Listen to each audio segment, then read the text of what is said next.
Is your vehicle stopping like it should? Does it squeal or grind when you brake? Don't miss out on summer brake deals at O'Reilly Auto Parts.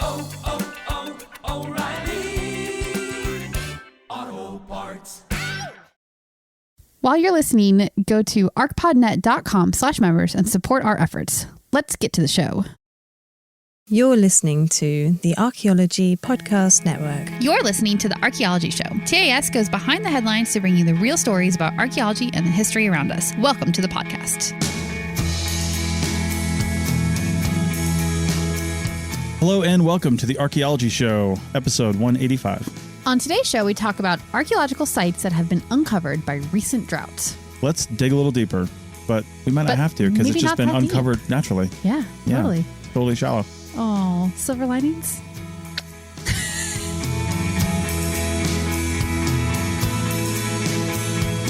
All right, welcome to the show, everybody. How's it going? Pretty good. Yeah, we are traveling across Montana right now. Mm-hmm. Literally right now. We're just like on an overnight stop. Yeah, we are. We're on our way to our next destination. We were just in Glacier National Park, of course. I think we mentioned that last time. Mm-hmm. And now we are headed to another national park, which has some, I can't ever remember what it's called. It's got like moons and Craters of the Moon. Yeah, that one. It's basically a national park that's a huge lava flow in Idaho. Yeah, that should be cool too. So anyway, what it doesn't have is any upright stones put there by humans that are now revealed by drought like Spain does. Right. So we've got some news articles this week, and I know we had talked about doing an episode on Glacier National Park last week.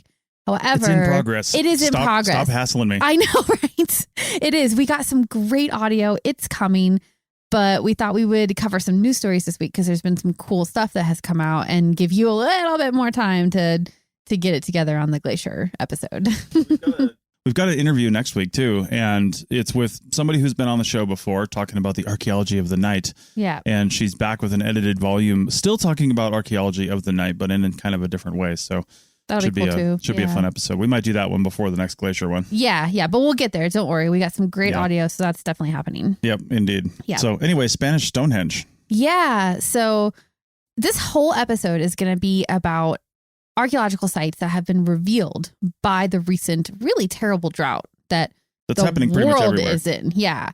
I think all of our stories actually happen to be European because those were just the ones that stuck out to us, but it is happening everywhere in the world. Because the only thing we have is dead bodies and boats. Yeah, I know. Hashtag Lake Mead. I know Lake Mead in Vegas keeps coming up with dead bodies. Like one of them was in a barrel and they think might be like a mob victim and stuff like that from the 70s. So what was one of the articles you found? They started out with, if you recently dumped a body in a reservoir, you must be nervous times. Yeah, totally. Yeah. So the drought is definitely revealing things in lakes and in water that wasn't normally visible before. And some of it we've known about, some of it like, human remains in Lake Mead, we didn't know about. So, yeah. and some of the interesting things that have been found, it's not like, again, like you said, we knew it was there. Yeah. Because it was made a reservoir within the last 50, 60, 70 years. Yeah. But sometimes these things were inundated by the reservoir before we really had a proper way to record them, or in some cases before there were even laws kind of preventing that sort of thing. Yeah, or an administration that didn't particularly care about protecting the cultural resources. Yeah, exactly. So, and that's kind of an example of what's going on with the Spanish Stonehenge that has emerged from a drought-hit dam. That's the name of the article. And it is officially known as the Dolmen of Guadalperral. Peril? What kind of peril? I think that's like a name, maybe. Guadalperral? But it's been dubbed the Spanish Stonehenge, of course, because anything with rocks standing up is going to be compared to like the original, the OG rocks standing up site. Right. So, yeah. Right. Doesn't look at all like Stonehenge to me in the pictures, but I'm going to start calling the Stonehenge in England the British Spanish Stonehenge. Yeah, because this one, I don't think it's older necessarily. It dates to 5000 BCE. That's kind of close to Stonehenge times, right? Yeah. And it's a circle of dozens of megalithic stone. It's located in the Valdecañas Reservoir, which is in the central province of Cáceres in Spain. Yeah, the reservoir is, the article said it's the lowest in 60 years at 28% capacity. And I'm like, how long has this reservoir been around? I think it's only been about 60 years. Yeah. So, yeah. Yeah. Now, the summer, of course, as we all know, it's been brutally hot in Europe with very little rainfall. And in particular, rural Spain is really feeling the effects of this. Mm-hmm. And of course, this low reservoir is just one of the side effects of that terrible drought that they're going through. Yeah, and this was originally discovered, or at least documented, by the German archaeologist. And of course, he's German because in the 1920s, the Germans found everything. I feel like I've seen so many articles and papers where Germans just found stuff in the 20s and teens. Yeah, well, I think they were very interested in archaeological resources at that time. So they were looking for that kind of stuff. Right. It's not to say that the local people didn't know it was there. I'm sure they did. But locals always know it's there. Yeah. But anyway, the German archaeologist Hugo Obermeier in 1926, it just reminds me, like, again, Germans. Olduvai Gorge, which we talked about in a not so recent episode, is sort of like one of the cradles of humanity kind of thing in Africa. But it's named Olduvai from the Oldupai plant. But that whole area was named for a German, I'm pretty sure a German explorer that was down there that was kind of like one of the first, like, white people, so to speak, to see that area. Yeah. So anyway. The culture is very into the like discovery of, well, I guess resources, like the cultural history, Yeah. So the reservoir was created basically in 1963 or so for a rural development project under the dictatorship of Francisco Franco. Yeah. And this is where we're talking about like a administration that's maybe not necessarily that interested in protecting the resources, because it doesn't sound like it was excavated or documented all that well before they just sort of flooded the area. Like they saw it, they knew it was there, and they're like, okay, reservoir now, bye. Well, and prior to this, it was exposed 3 other times. Yeah. This is the 4th one since the reservoir was flooded. And I'm like, I don't know when those were, but did they have an opportunity to record them then? I'm sure now somebody's flying a drone around it, doing photogrammetry, doing all kinds of fun stuff. But what have they done in the past? Yeah, I don't know if the previous ones. Now, some of those droughts have been like fairly recent. Like 2018 was another really bad drought across Europe. We'll talk about that more in the next segment. But yeah, I think those droughts have been somewhat recent. So it might be that it hasn't been until the last few years that it's been exposed. And then also there's been interest in recording it from an archaeological standpoint. Now, we said this was called the Dolmen of Guadalparel. A dolmen is I guess in this area, because they don't call them this in England. I'm not sure why they don't in England, but I think across mainland Europe, they call them dolmens. Anyway, they're vertically arranged stones, and they usually support a flat boulder. Yeah. Yeah. And if you go look at the pictures of this one in particular, you'll see that there's no flat boulders like across the top of any of these. Yeah, they've come down. They're not. They can probably tell if one was placed there because it would have been heavy, would have caused some wear or something like that. And they would have had to do something to secure it, even if it's just like not if it's heavy enough. Well, I just mean like the shape of the stone that it's getting put on top of. Like they would have done something to make it level or whatever, Yeah, and of course we don't know exactly what this was used for. Of course not. Yeah. Yeah. But dolmens are interesting, though, because human remains have been found near a lot of them, the ones that have been found sort of across Europe. And experts are kind of speculating that they might be some kind of like tomb or funerary monument sort of thing for the people of that time. Does it mean like lots of human remains found around one, or there's always at least one set of human remains found around one? Right. That's going to... I don't know. I didn't find that in my research. Because with like the flat stone, like how big was this flat stone? And was it more of a funeral rites sort of altar? Right. And then they were buried nearby? I wonder.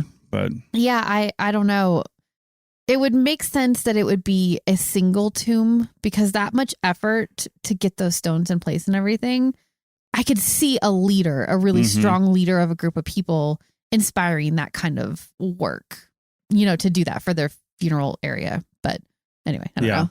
And a little bit of a, I guess, political statement coming up here, but in Spain, farmers, like they are everywhere, are really suffering from the drought. Crops are dying. There's not enough water for livestock, all those things. But they are experiencing like a rise in tourism because they can boat out to this Spanish thing. But here's the thing. Somebody's profiting off of this rise in tourism, but I guarantee it's not the farmers. No, it's not. If there could be some way for a state to, I don't know, raise money in one way, but give it to the people who are losing money in another way, to help support the infrastructure like farmers do. Yeah. But it never does work out that way. I know. There's a quote in the article from an actual like boat tour guy who like owns a boat tourist business. And he's like happy that the stones have reappeared because he can just, he's basically got a side branch of his business going now where it's taking tourists out to see the stones. And I don't think it's particularly regulated. I think they can just kind of hop all over them and like take pictures and do what they want, you know? Well, they're going to be underwater again, presumably in a few months. Yeah, exactly. Like what can they do to them that would be worse than being submerged? So, and there was no talk about, I mean, there's a little bit of talk about an archaeologist who's doing some work to record it, but it's unclear like what kind of work they can do other than just like taking pictures and plotting the stones. Really, I doubt they're going to do any kind of actual excavation to look for maybe remains that might go with it. So very much a quick recovery situation. Well, I'm about to do two things. The first one is jump on my American Airlines app and book a flight to Spain so we can go there and I can carve at the base of one of those stones, since it's basically unregulated, a picture of a cheeseburger oh my God. with a line crossed through it. Oh my God. And the second thing I'm going to do is end this segment so we can talk about hunger stones. Back in a minute. Hey everyone, Chris Webster from the APN here. We have used a number of solutions for recording our podcast with interesting people from around the world. None have worked better than Zencastr. For the last several years, we've been using Zencastr for high-quality recordings that are easy to do and put little to no stress on the guest. And now, Zencastr has high-quality video and even automatic transcription. So click the link in the show notes or head over to zencastr.com/pricing and use the code TAS to get 30% off your first 3 months of the Pro plan. If you're starting a podcast anytime soon, it's totally worth it. Again, click the link in the show notes for 30% off your first 3 months. And they even give a little back to us when you do.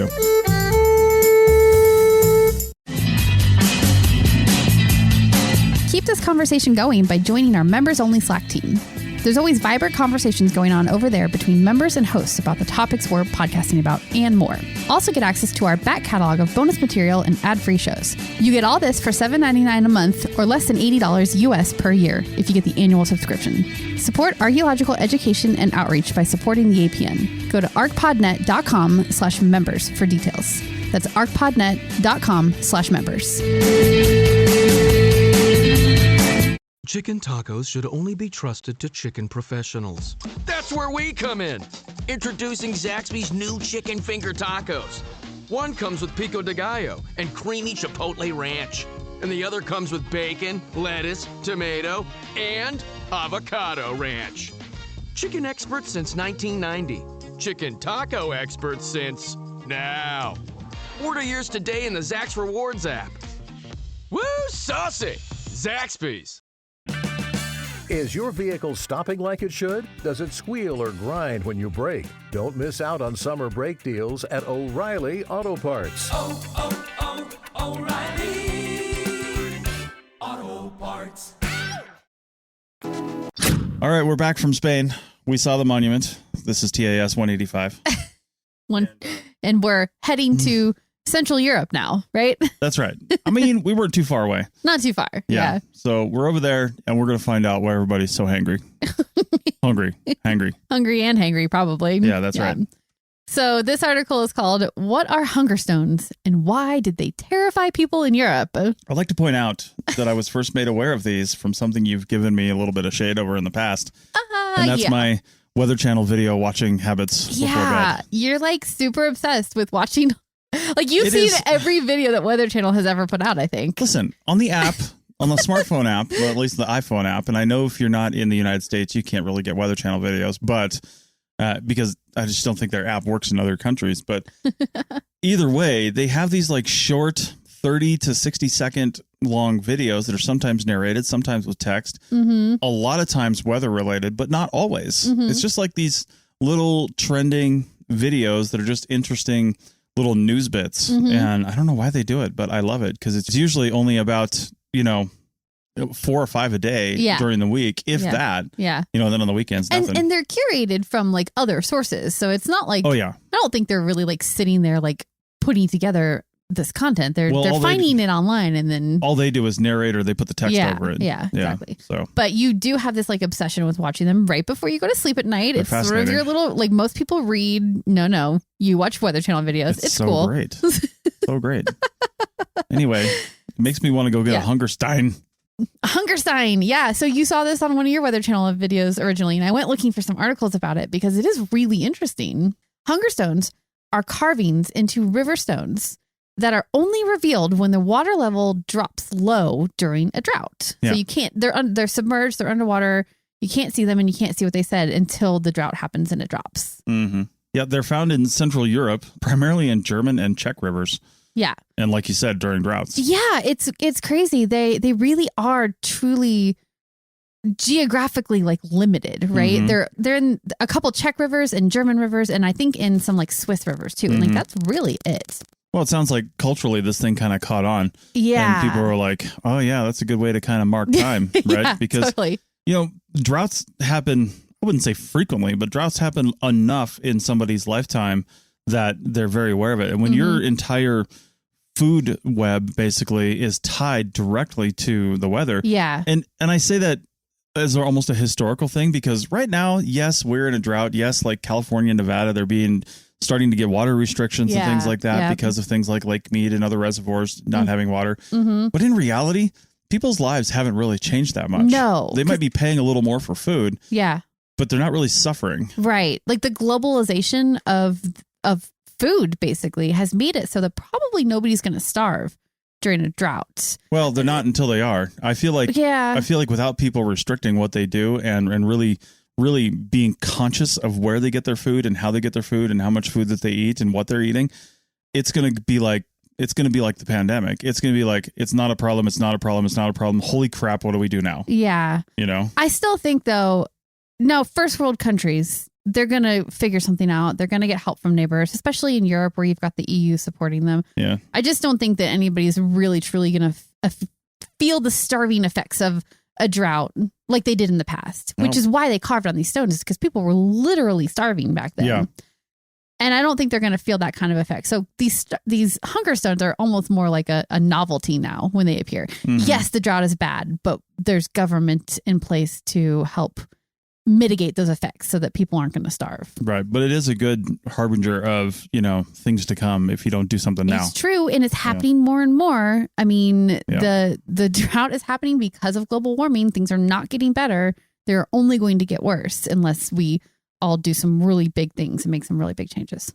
The most famous of these stones is in the Elbe River. Might be Elbe, L-E-L-B-E. Yeah, I'm not sure how exactly. River in the Czech town of Dessen. And it's in the northwest part of the country near the German border. Yeah. And it's inscribed, "If you can see me, weep." And this inscription is believed to date to 1616. Back when the word weep was used. Right, right. No. But there's actually a lot of years inscribed on it. That's not the only one. It's just that like really sad sounding inscription is what they think is probably from 1616, but they're not entirely sure. What probably makes this famous, I don't know, aside from maybe having a good publicist, is before 1900, the following droughts are commemorated on the stone. Yeah. 1417. And I don't know if the inscription 1616, but anyway, the first inscription is 1417. Yeah, I think that's just a date though. Like they don't have anything else to go along with it. Yeah. And then 1616, 1707, 1746, 1790, 1800, 1811, 1830, 1842, 1868, 1892, and 1893. So many droughts, right? Well, I know they've had more droughts between now and 1893. It's just nobody bothered to carve it on the stone. Or they weren't bad enough that the stone was revealed. I think people just stopped carving on stones at that point. Maybe there are some, you can see in the picture, there's some like dates in the 1900s in there too. I think whoever did the study was only looking pre-1900. Yeah, I think just 1893, they just started posting pictures of it on Instagram. So right. Yeah. But so like we talked about in the last segment, Europe is currently experiencing the worst drought in 500 years. Apparently not. 1893, 1892, 1868. I know, right? There was like 8 of them in the 1800s. Yeah, there was. And they also are experiencing like record-breaking heat waves. So it's just kind of like a literally hot mess in Europe right now. Yeah, and see here, the last time the stone was revealed was in 2018. Exactly. So only 4 years ago. Yeah, the last drought. So I really think they should just keep carving on it. I think they did. So if you look in the article, there is a new stone that somebody, and this could be in a different river. The article is like a little bit disconnected. They were jumping around talking about different stones in different places. But there is one that was put into one of these towns in 2018. That's a similar message, but it's just an updated version of it. It needs to be a solar powered, waterproof cased iPad down there. You can just like add yours to it. Right. Yeah. Yeah. Yeah. Drought is relatively common in Europe. just because of the the way things are. But it was just particularly bad in the late medieval period. We've talked about some weather reasons why that is. Yeah, I guess they were experiencing like mega droughts. And well, there was the medieval warming that caused lots of problems. Yeah, exactly. And one of the ways that they have studied that is there in 2015, there was a study that looked at tree rings. Mm-hmm. And that was kind of adding evidence to the fact that, like you said, there was a warming period and that they call them mega droughts specifically in that study. And that was between the 11th and mid 15th centuries. Yeah. Yeah. Cool thing about tree rings. And we just looked at this. I don't even remember what national park or where we were. I think we might have been in Banff or something like that. But there was a huge tree cut somewhere in some museum we were in. Oh, yeah. And we looked at it. And the cool thing is, I think it was up in Banff. Mm-hmm. If you don't have to know anything about the climate of the area, right? You can just look at a cross section of tree rings and you look at the average tree ring, right? The average tree ring is going to be a certain thickness, and tree rings, the outer bark of a tree grows more during times that are wetter and more plentiful for the tree's resources standpoint than not, right? And if it's got to restrict itself, it just grows a thinner shell basically that year. So if you look at a cluster of tree rings, if you're in a mega drought, you're going to have multi-years where it's just tightly packed rings, like lines on a topo map. Yep. That's the hill. It is. It's climbing up this hill of desperation to try to live.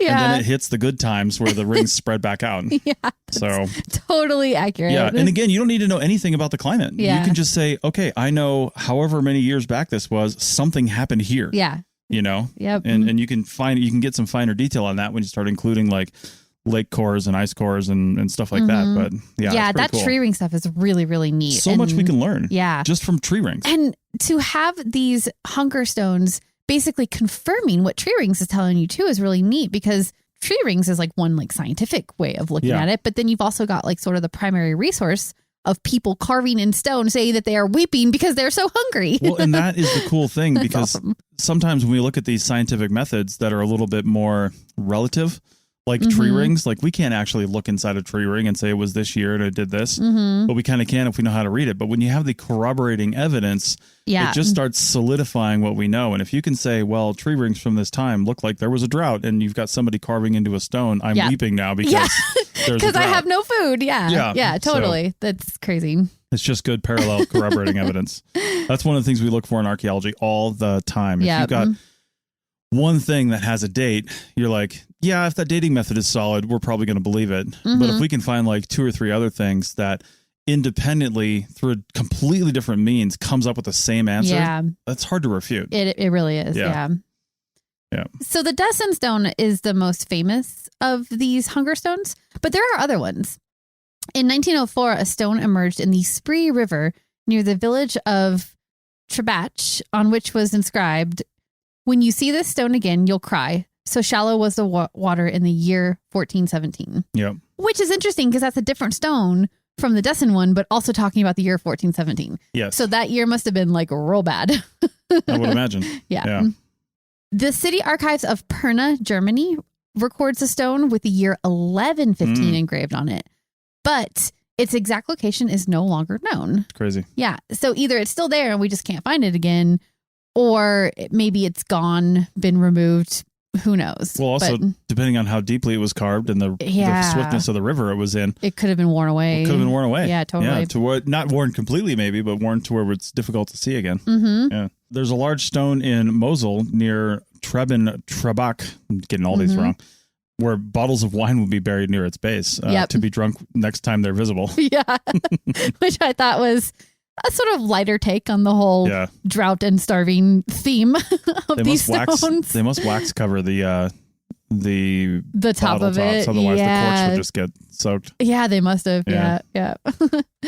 The Alterstein or Elphinstein was a hunger stone in the Rhine River near Bacharach, which in the 19th century was thought of as a Roman altar to Bacchus. Oh. Yeah. Yeah.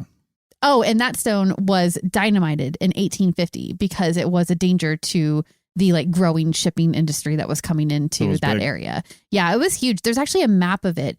Again, there's a really cool article, not the IFL science article, that is linked in the notes below, but there's another one that's about maps more. And there's an actual map from like the 1600s that shows the location of this rock. And it even says like Bacchus or something on it. And like, that's clearly what they thought of that rock as. I don't think it's actually inscribed, but it only appears when the water is super low. And then, of course, in 1850, they got rid of it. But we do have the evidence from the old maps showing what it was and where it was and what they called it, which is neat. So if you're not in the Czech Republic or Germany or something like that, and, you know, you've got more resources, you've got an empire, you've got slaves, instead of just like one stone, you'll build a hunger bridge. And that bridge will be submerged and you won't be able to use it. It's only usable in times of drought. Oh, my God. Let's talk about Rome on the next segment.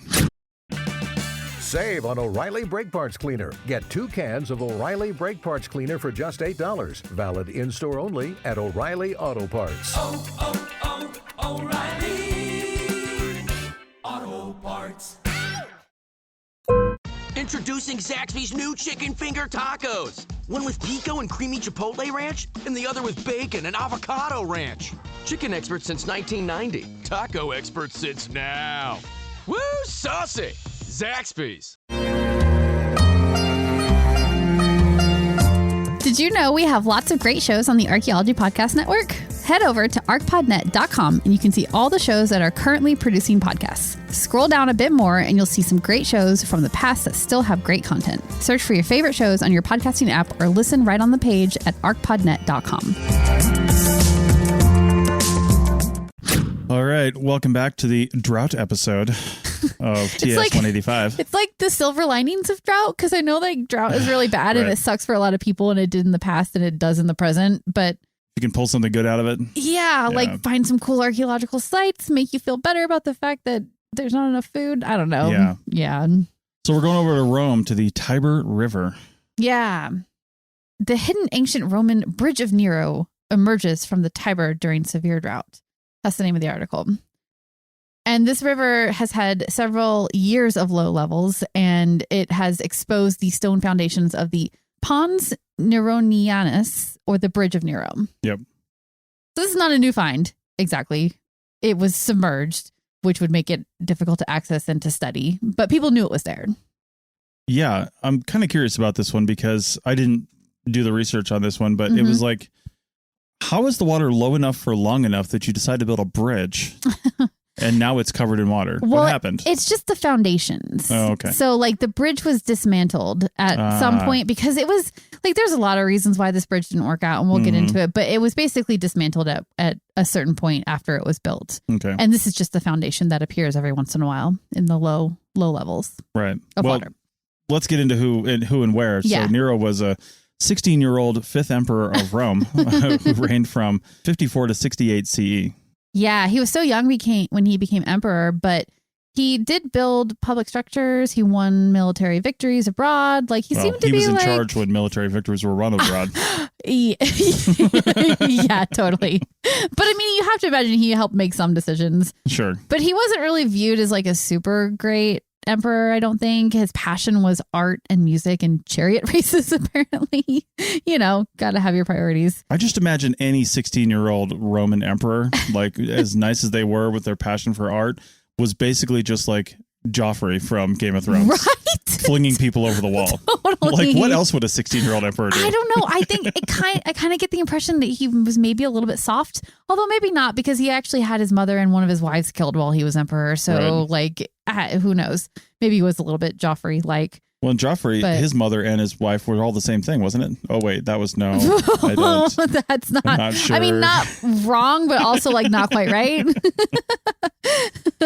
Oh my God. Speaking of, how excited are you for the prequel? Oh, yeah, I think it starts like any day now. It starts tomorrow, actually. It starts today as we're recording this. You probably should. And releasing this. Who knows? Oh, so you're just going to admit that we're like recording and releasing on the same day. Okay, that's coming out. All right. We're really busy. I thought we were hiding that, but cool. No, we. If you're listening to this, if your phone just like pinged and said new episode, that's because we literally just uploaded it and recorded it. Like literally just recorded it. Yeah. Anyway. All right. Well, yeah, we are busy. At least it's coming out. Yeah. Okay. So back to Nero. He's a okay emperor, right? He did drain the empire's coffers, building the Domus Aurea, which is called the Golden Palace. Of course he did. But he just ran into some trouble. There was a huge fire in 64 CE. He really struggled to like get Rome on the right track and rebuild it after that happened. And then in 68 CE, just 4 years later, at the age of 30, he was basically declared public enemy number 1 by the Roman Senate, maybe blaming him for not rebuilding the city better after the fire, not having money, who knows, but he ended up killing himself. Yeah. So that was the end of Nero. Now, this bridge, it's not actually confirmed that it's from Nero's time. There probably was something there before him, but the best guess is that this foundation of this bridge that appears when there's drought is probably the one that he had built during his time. So the first instance of calling this bridge Pons Neronianus is in the 12th century. So that's kind of why they're like, was it actually built by Nero, or was it just like the scholars in the 12th century thought it was built by Nero? You know, you get far enough away, it's just hard to tell. Right, because it seems like there was a bridge there earlier, perhaps, and he just like fortified it. Made it bigger or whatever. Which I don't know if there's something that needs to be crossed. The Romans were almost obsessed with building roads, so it wouldn't surprise me if there was already a bridge there at some point. Exactly. And maybe he just made it better. Well, and I think his reign did. Exactly, and I think that they needed a larger bridge in that area because it was partly to give access to these gardens and properties that were across the river in the Vatican area. But also there was like this promenading thing that the Roman armies would do. And I think they needed that bridge for this promenade thing that they would do with the armies. And it just needed to be bigger. Is that basically just like marching your soldiers and equipment across? I think so. But victoriously. Like we won. Oh my God. Yeah, maybe. Yeah. But yeah, the location isn't great for a bridge though. No, it's like really a bad choice. They didn't obviously have engineers who could inform them of this back in Roman times, but it's in a tight bend. And that is subject to the natural movement of the river, meaning that it would undermine the abutments as the river changed shape naturally. Right. And then they'd have to either fix it or it would become unstable. Reroute the river. Yeah, exactly. Yeah. Yeah, something. So for that reason, it was apparently only used until around the mid 200s CE. And then it was dismantled. Most of those stones were used for a new bridge, like upriver in a more stable location. Nice. That's the story of Nero's bridge. All right. Well, it was a short article, and that's pretty much all we have for you this week. But like I said, we have a really cool interview coming up, again, talking about the archaeology of the night in a new book. And that book isn't available yet, I don't think, but we'll link to when it will become available if it is. And we're going to interview the authors of this edited volume. Edited volumes in archaeology and sciences really are a good way to get a whole bunch of information out there with the scholars not actually having to write an entire book. Yeah. That means is they've got a whole bunch of contributors that it's a themed book. So they brought in a whole bunch of contributors that did some things. The authors themselves obviously contributed some articles, but they edited these to make them less like, paper oriented. And then that kind of structure and brought it into a book. So it's pretty cool because you get a lot of different perspectives and research methods and all kinds of stuff. But edited volumes can also be a little more thick to read because of that. Because they're not necessarily written for like a popular audience. Yeah, they're not like, there's not a thread of storytelling really like you can get with some of the really well done books. So and then we've got our glacier episode coming up, and as Rachel said, we took this tour and I recorded with his permission the tour guides, and the tour guide is a Blackfeet Indian, Blackfoot Indian, I guess. They call themselves the Blackfeet, but they are a Blackfoot Indian. Oh, are they? Okay. Anyway, he's Native American, Blackfoot, but he's super cool. He went to college at the University of Washington, got a degree in like communications and speaking and all kinds of stuff, and actually won some awards around that. And he actually has a Rose Bowl ring too because he was a football player. Yeah, he was a football player. Yeah, he went to Washington on scholarship, I think. But he's really made the most out of that education for sure. Plus, he's got like 12 albums out on the music that he writes. He's a singer. He's an amazing singer-songwriter. And we have some of his stuff that we're going to put into the episode and share. He would just stop on this. We'd stop at a lookout and he'd give us this history. And then he'd tell us this story, this Native American Blackfoot story. Yeah. And then play the song to go along with it that he wrote. And he allowed me to record all of it and said we could use it in the podcast. But if you want to look him up before we do this, his name is Jack Gladstone. Yes. His stuff is on Spotify and Apple Music. So go check it out. It's really kind of cool stuff. Yeah, it's all inspired by the glacier area and like Montana and the area that the Blackfeet tribe is. And it's just really cool the way he's taken the Native American stories and put it into song format. Yeah, it's pretty cool. So listen to that in advance of that episode coming out. That one's going to be a little bit different format, which is why it's taking me longer to edit. I can't wait to get feedback on how it goes because I'm excited about it because it is different and we'll just see if you guys like it. Yeah, basically. Yep. So, all right. Well, with that, we're going to get back on the road. I mean, quite literally get back on the road. Yeah. So, yep. Yeah, we're on our way to Reno. So if anybody is in the Reno area for the month of September, let us know. Maybe we'll hook up. Maybe we'll do a live podcast down at the Reno Collective. Yeah, Rachel's not too happy about that. I don't know about live. Yeah, we'll see. So we'll see. I might have to bring on a different co-host, Mr. Brian Woods, who was on this show a long time ago when this was a radio show. Yeah, totally. Yeah. So, all right, we'll see you guys next week. Bye.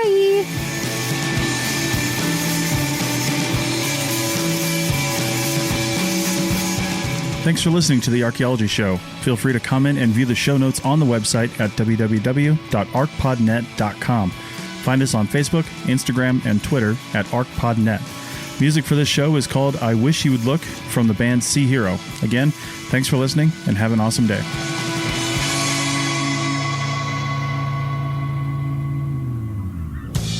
This episode was produced by Chris Webster from his RV traveling the United States, Tristan Boyle in Scotland, DigTech LLC, Cultural Media, and the Archaeology Podcast Network, and was edited by Chris Webster. This has been a presentation of the Archaeology Podcast Network. Visit us on the web for show notes and other podcasts at www.archpodnet.com. Contact us at chris@archaeologypodcastnetwork.com.